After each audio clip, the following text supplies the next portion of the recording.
Block प्रमुख जी के थोड़ा स्वागत करिए।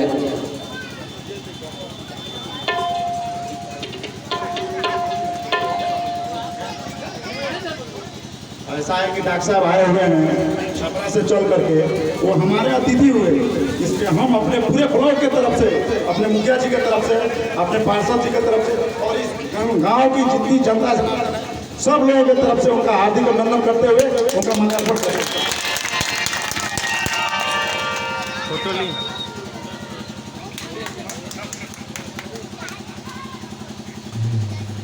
अतिथि देवो भव।